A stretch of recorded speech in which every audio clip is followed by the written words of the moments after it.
जय हिंद दोस्तों आज की इस वीडियो में हम लाए हैं कक्षा 9 की विज्ञान का अर्धवार्षिक परीक्षा का मॉडल पेपर। ठीक है, इससे पहले मैंने कक्षा 9 की गणित का मॉडल पेपर बनाया था। ठीक है, जिसमें काफ़ी छात्रों ने कहा था कि जो है आपकी मॉडल पेपर को देखकर मेरे जो है 15 से 20 नंबर मेरे मैच हो रहे थे। ठीक है, तो अगर आप लोग विज्ञान का मॉडल पेपर देख लोगे तो आपके भी 15 से 20 नंबर का जो है ये क्वेश्चन आंसर मैच कर जाएंगे। ठीक है, तो चलिए यहाँ पास देखिए पहले नंबर में खंड आ में बहुविकल्पीय क्वेश्चन है। ठीक है, देखिए जैसे कि यहाँ पास क्या दिया है, चाल का एसआई मात्रक है। चाल का एसआई मात्रक क्या होता है? चाल का एसआई मात्रक होता है मीटर प्रति सेकंड, अर्थात हमारा ऑप्शन नंबर 20 सही है। ठीक है, और यहाँ पास दूसरा नंबर प्रश्न क्या है, गति का प्रथम समीकरण क्या है? ठीक है, तो आप लोगों ने फिजिक्स में जो है गति के 3 समीकरण पढ़े होंगे। तो गति का प्रथम समीकरण क्या है? तो यहाँ पास ऑप्शन नंबर ए जो है यही हो जाएगा आपका सही। v बराबर u प्लस ए टी जो है यही जो है गति का प्रथम समीकरण है। ठीक है, और जो है ये दूसरा है और ये तीसरा है, एकदम क्रम से दिए गए हैं। ठीक है, तो यही जो है पहला समीकरण है। ठीक है, अब यहाँ पास क्या दिया है, एक कण r त्रिज्या वाले कण पर घूम रहा है तो आधे चक्कर के बाद कण का विस्थापन क्या होगा?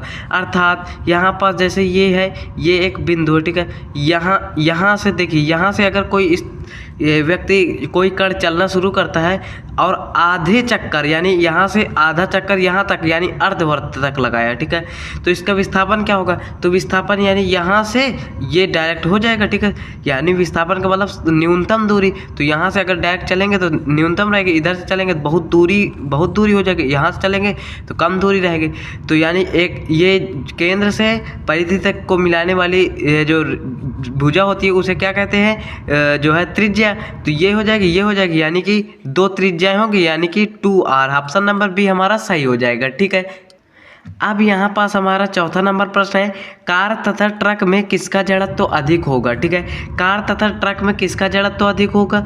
तो कार तो हल्का होता है, ट्रक में जो है ज़्यादा जड़त्व होगा। ठीक है, तो ऑप्शन नंबर बी हमारा सही हो जाएगा। ठीक है, और यहाँ पास पाँचवा नंबर हमारा क्या है, रॉकेट किसके संरक्षण के नियम पर कार्य करता है? ठीक है, तो रॉकेट किसके संरक्षण पर कार्य करता है? तो यहाँ पास ऑप्शन नंबर हमारा सी सही हो जाएगा, संवेग के। ठीक है, आप लोगों ने अगर ईमानदारी से पढ़ा होगा तो आप लोगों को सब ये जो है आंसर आ जाएंगे। ठीक है, यहाँ पर छठवां नंबर प्रश्न क्या है, यदि 2 पिंडों के बीच की दूरी 2 गुनी कर दी जाए तो उनके बीच लगने वाला गुरुत्वाकर्षण बल हो जाएगा, कितना हो जाएगा?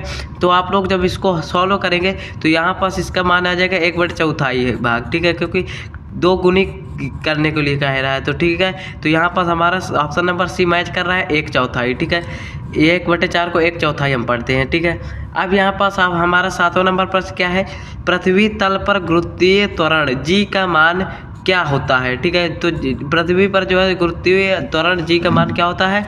तो यहाँ पास ऑप्शन नंबर ए जो है 9.8 मीटर सेकंड स्क्वायर, ये है 10 मीटर सेकंड स्क्वायर, ये है 9.8 सेंटीमीटर प्रति सेकंड स्क्वायर, इनमें से कोई नहीं। तो इसका ऑप्शन नंबर ए सही हो जाएगा, 9.8 मीटर प्रति सेकंड स्क्वायर। ठीक है, अब यहाँ पास जो है उपखंड खा में क्या दिया है, उपखंड में खा में जो है केमिस्ट्री के कुछ जो है क्वेश्चंस हैं। ठीक है, केमिस्ट्री और बायो के। ठीक है, यहाँ पास क्या दिया है, निम्नलिखित में किस पदार्थ का ऊर्ध्वपातन हो जाता है? तो देखिए नमक का ऊर्ध्वपातन का मतलब ऐसा क्रिया जो है जिसमें कोई भी ठोस डायरेक्ट गैस में बदले। नमक को अगर हम गर्म करेंगे तो डायरेक्ट गैस में बदलेगा ही नहीं, ये तो नहीं होगा। सोडियम क्लोराइड को हम करेंगे तो ये भी नहीं होगा। चीनी को अगर गर्म करेंगे तो डायरेक्ट गैस में थोड़ी नहीं बदलते, वो तो पिघल जाती है। ठीक है, तो यहाँ पास हमारा ऑप्शन नंबर बी सही हो जाएगा, अमोनियम क्लोराइड। ठीक है, यहाँ पास 9वां नंबर हमारा प्रश्न है, अंतर आणविक आकर्षण बल नगण्य होता है। नगण्य मतलब ना के बराबर। ठीक है, किस में होता है? द्रव में तो अंतराणु बल थोड़ा थोड़ा होता है। ठीक है, ठोस के अपेक्षा थोड़ा थोड़ा होता है, गैस के अपेक्षा। ठीक है, और जो है ठोस में तो अधिक होता है, और जो है गैस में जो है अंतराणुओं को बल ना के समान होता है। ठीक है, क्यों? तभी तो जो है इसके कण दूर दूर भागते हैं। ठीक है, यहाँ पर 10वां नंबर हमारा क्वेश्चन क्या है, निम्नलिखित में कौन सा तंत्र कोलाइडी विलयन है? ठीक है, तो कोलाइडी विलयन के बारे में आप लोगों ने पढ़ा होगा। यहाँ पास क्या लिखा है, कोलाइडी विलयन नहीं है। ठीक है, तो यहाँ पास देखिए गोंद तो कोलाइडी विलियन है, ठीक है, क्योंकि इसमें प्रकाश पुंज फैलाई जाती है तो जो है इस चमकीला पदार्थ दिखाई देता है, ठीक है। दूध भी है। रुधिर भी जो है कोलाइडी विलियन होता है। यहाँ पास ऑप्शन नंबर सी हमारा सही हो जाएगा, नमक या जलीय विलियन। इसमें जो है कोलाइडी विलियन नहीं होता है, ठीक है। नमक में जो है कोलाइडी विलियन नहीं होता है, ठीक है, क्योंकि इसके कण या तो बहुत छोटे होते होंगे या तो बहुत बड़े होते होंगे, ठीक है। अब यहाँ पास 11 नंबर हमारा क्वेश्चन क्या दिया है, निम्नलिखित में मिश्रण है, मिश्रण कौन सा है। देखिए जल तो मिश्रण नहीं है, जल तो यौगिक है, नाइट्रोजन भी यौगिक है, ठीक है, ये ऑक्सीजन भी एक यौगिक है, ये जो वायु है, वायु कई गैसों का मिश्रण है, ठीक है, तो वायु ही मिश्रण है, ठीक है। अब यहाँ पास जो है 12 नंबर क्या है, सिल्वर का प्रतीक है, सिल्वर का प्रतीक है CI SB AG, इनमें से कोई नहीं, ठीक है। CI कभी ना करना, आधे लड़के तो CI कर देंगे, C से सिल्वर तो CI लिख देंगे, नहीं, देखिए सिल्वर का होता है AG, ठीक है, सिल्वर का प्रतीक होता है AG, ठीक है। अगर आपको याद करना है तो कैसे याद करेंगे, तो सिल्वर जब महिलाएं देखती हैं तो क्या कहते हैं, AG सुनो ना सिल्वर दिला दो, तो यही AG आपका जो है हो जाएगा, ठीक है। तो अगर आपको कोई जो है लड़की बोलती है एजी, तो इसका मतलब समझ जाइएगा कि सिल्वर मांग रही है, वो सिल्वर मांगने के लिए आपको एजी कह रही है, ठीक है। अब यहाँ पास 13 नंबर क्या है, मैग्नीशियम नाइट्राइड का अणुसूत्र है, मैग्नीशियम नाइट्राइड का अणुसूत्र क्या होता है, Mg2N2, ये तो नहीं है, ठीक है, Mg2N3 ये भी नहीं है, ठीक है, Mgn ये भी नहीं है, Mg3N2 ये सही हो जाएगा, ठीक है। ऑप्शन नंबर बी आपका जो है सही हो जाएगा, Mg3N2, ठीक है। अब यहाँ पास हमारा 14 नंबर क्या है, 14 नंबर है सर्वप्रथम कोशिका की खोज किसने की, ठीक है। ये आपके बायो का प्रथम चैप्टर का पहला जो है क्वेश्चन है।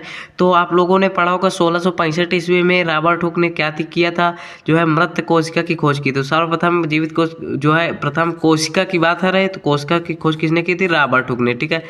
तो अब यहाँ पास 15 नंबर क्या है, ATP का निर्माण होता है, एडेनिन ट्राइफॉस्फेट का निर्माण कहाँ होता है, तो काल्जिकाय में, इसमें तो नहीं होता, लौको में, इसमें भी नहीं होता, राइबोसोम इसमें भी नहीं, इसका सही उत्तर हो जाएगा माइटोकॉन्ड्रिया, ठीक है, इसको ऊर्जा ग्रह कहा जाता है, ठीक है, माइटोकॉन्ड्रिया ही हो जाएगा। यहाँ पर 16 नंबर क्या है, जंतु कोशिका में नहीं पाया जाता, जंतु कोशिका में क्या नहीं पाया जाता, देखो जो है जंतु कोशिका पादप कोशिका भित्ति पाई जाती है, पर जंतु कोशिका में जो पादप कोशिका वो कोशिका भित्ति नहीं पाई जाती है, ठीक है। तो जंतु कोशिका में नहीं पाया जाता तो कोशिका भित्ति नहीं पाई जाती, यही आपका सही हो जाएगा, ठीक है। जीव कला जो है पाया जाता है, गुणसूत्र भी पाए जाते हैं जंतु कोशिका में, जीव द्रव भी पाया जाता है, ठीक है।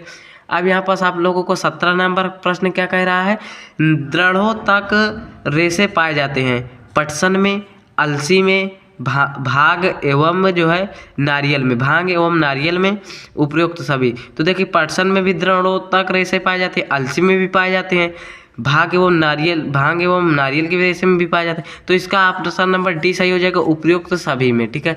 अब यहाँ पास 18 नंबर क्वेश्चन क्या कह रहा है, एपिथेलियम ऊतक का मुख्य कार्य क्या है, एपिथेलियम ऊतक का मुख्य कार्य क्या होता है। आप लोगों ने अगर बायो पढ़ा होगा तो वहाँ पास आप लोगों ने पढ़ा तो होगा कि एपिथेलियम ऊतक का मुख्य कार्य क्या होता है। क्या होता है, जनन तो होता नहीं है, ठीक है, और उत्सर्जन भी नहीं होता है, संवहन भी नहीं, तो इसका सही आंसर हो जाएगा रक्षा करना जो है एपिथेलियम ऊतक का मुख्य कार्य होता है, ठीक है। अब यहाँ पास 19 नंबर क्या क्वेश्चन कह रहा है, द्वि नाम पद्धति के जन्मदाता थे, द्वि नाम पद्धति के जन्मदाता कौन थे, आप लोगों ने पढ़ा होगा, इसका सही उत्तर हो जाएगा ये लुई लीनियस थे, ठीक है। ऑप्शन नंबर बी आपका सही हो जाएगा लीनियस, ठीक है। यहाँ पास 20वां नंबर क्या है, ऊतकों का निर्माण किससे होता है, ठीक है। तो आप लोगों ने पढ़ा होगा जो है छोटे छोटे कोशिकाओं से मिलकर ऊतकों का निर्माण होता है, तो कोशिका इसमें सही हो जाएगा, ठीक है। तो यहाँ पास आप लोगों को 20 बहुविकल्पी जो है जो कि आपको जो है OMR शीट में भरने को आएंगे, इनको मैंने सॉल्व करा दिया, ठीक है। अब आप लोग ये 20 में से आप लोगों के जो है 4 से 5 नंबर के जो है इन्हीं में से मिलेंगे, ठीक है। आप लोगों को अगर गणित वाला देखना चाहते हैं तो लिंक डिस्क्रिप्शन में मिल जाएगा, उसमें से भी बहुत सारे जो है आपकी क्वेश्चन मिल रहे हैं। एक लड़का बताया था कि 15 से 20 नंबर का क्वेश्चन हमारे में मिला था, ठीक है।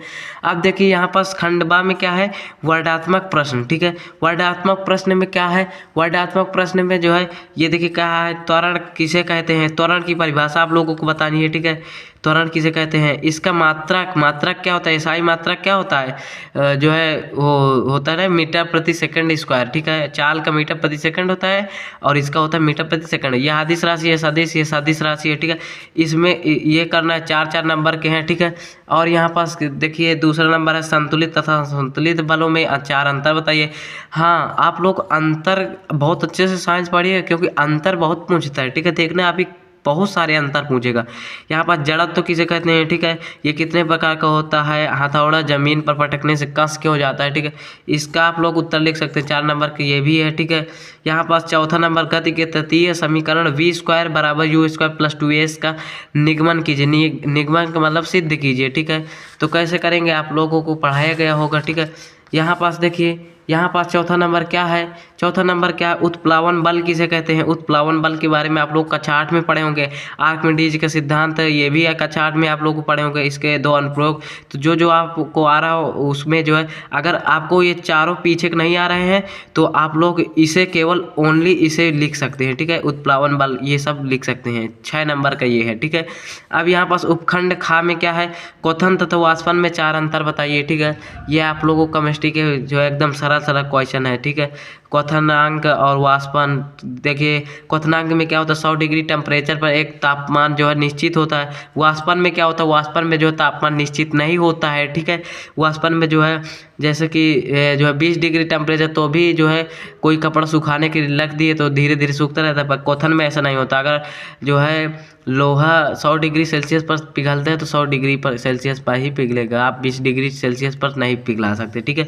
यहाँ पास यौगिक तथा मिश्रण में 4 अंतर बता देना है, ठीक है। साथ जो है द्रव के अविनाशिता का नियम उदाहरण देकर बताना है, या गलनांक, हिमांक तथा क्वथनांक को परिभाषित की ये चीज़ बता सकते हैं, ठीक है। गलनांक, हिमांक, क्वथनांक। अगर आप लोगों को ये तीनों नहीं आते तो अथवा में आप लोगों को दिए गए हैं डाल्टन का परमाणुवाद छाप बिंदुओं के रूप में लिखिए। आप लोगों को 4 पार्ट में पढ़ने को मिला होगा, ठीक है। डाल्टन का परमाणुवाद, ठीक है, इसे आप लिख सकते हैं। अब यहाँ पास 8वां नंबर क्या है? जंतु कोशिका तथा वनस्पति कोशिका में 4 अंतर। देखिए अंतर बहुत पूछ रहा है, ठीक है। तो आप लोगों को किताब बहुत अच्छे से पढ़नी है, ठीक है। तो जंतु कोशिका और वनस्पति कोशिका में जो भी अंतर जानते हैं उसे भी लिख दीजिए। 4 नंबर का एक प्रश्न, ठीक है। माइटोकॉन्ड्रिया को कोशिका का पावर हाउस क्यों कहा जाता है, इसको भी आप लोग लिख सकते हैं। रुधिर क्या है यानी खून क्या है, इसके बारे में आप लिख सकते हैं, ठीक है। खून किसके कारण लाल होता है, यही सब लिख सकते हैं। हीमोग्लोबिन के कारण लाल होता है, ठीक है। इसके घटक लिखिए तथा इन घटकों को के कार्यों का उल्लेख कीजिए, ठीक है। तो इसके कार्य क्या होते हैं ये सब आपको लिखना है, ठीक है। अब यहाँ पास 11 नंबर ये देखिए, अंतर के बारे में बहुत पूछ रहा है। अंतर स्पष्ट कीजिए। यहाँ पर अभी तक तो अंतर दे रहा था, अब अंतर स्पष्ट कीजिए, पूरा हेडिंग से दे रहा है, ठीक है। आस्थि तथा उपास्थि में 2 अंतर, ये बायो के हैं, ठीक है, बायो के हैं, ठीक है। आस्थि तथा उपास्थि में 2 अंतर, कंडरा तथा स्नायु में 2 अंतर बता दीजिए। विसरण तथा परासरण में अंतर बता सकते हैं। अगर आप लोगों को ये तीनों नहीं आ रहे हैं तो आप लोग इसमें भी अंतर बता सकते हैं। जो है पादप कोशिका की संरचना लिखिए तथा इसका इलेक्ट्रॉन सूक्ष्मदर्शी चित्र बनाकर भागों को नामांकित कीजिए। आप लोग पादप कोशिका की संरचना बना के जो है इसके बारे में लिख सकते हैं, ठीक है। और जो है सूक्ष्मदर्शी चित्र बनाकर भागों को नामांकित चित्र बना सकते हैं, ठीक है। तो यहाँ पास आप लोगों को जो है साइंस की जो है मॉडल पेपर ये एक समाप्त होता है, ठीक है। ये एक स्कूल का मॉडल पेपर था, ठीक है। अगर आप लोग यहाँ तक आ गए हैं तो अब ये मान के चलिए, अगर आपका अर्धवार्षिक पेपर है तो इतनी सभी आप लोगों को 8 से 10 नंबर तो आपके पक्के हो जाने, ठीक है। अगर आप लोगों को इन सभी प्रश्नों को सॉल्व करते हो तो, ठीक है। क्योंकि गणित की जो मैंने मॉडल पेपर बताया था तो उसमें से काफ़ी लड़कों ने कहा था कि जो है 8 से 10 नंबर 15-20 नंबर हमारे मिल रहे थे इसी मॉडल पेपर से, ठीक है। अगर आप लोग नहीं देखे हैं तो कमेंट में वो जो है डिस्क्रिप्शन में आप लोगों को लिंक मिल जाएगी, जाकर देख लीजिएगा, ठीक है। तो चलिए मिलते हैं नेक्स्ट वीडियो में, तब तक के लिए जय हिंद जय भारत।